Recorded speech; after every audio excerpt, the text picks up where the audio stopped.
And that was that before they could step into any public place, any populated area, they had to announce who they were by saying unclean. And so before I step anywhere, and I know I'm about to go into a city, I have to, in a loud voice, announce unclean.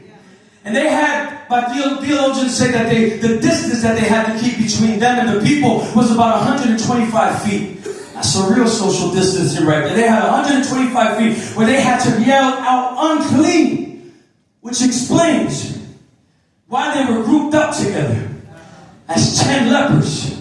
That's a little clique, a leprosy clique. You know how we do? We click up based off of where we are in the moment.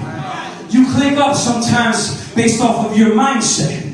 Sometimes you got to look around and see who you're hanging out and see if that's who you are going to be, who you are, or who you used to be. Sometimes you got to look up and say, because we you know how they say misery loves company. So sometimes we hang out with the very people that are dealing the same thing that we are dealing with because we don't think that we can ever come out of that. You better. And so people with poverty mindset will hang out with people with poverty mindset. You ever see some people that got money and they got some wealth? They don't hang out with that. They don't go out there and hang out in the corner. They're hanging out with wealthy people. And so there are sometimes some people that come out of poverty. They're not there yet, but they're hanging out with these people because they know that their group is going to take them to where it is that they need to be. And so while they were at a distance, the Bible said that they all yelled in a loud voice, but they didn't say unclean.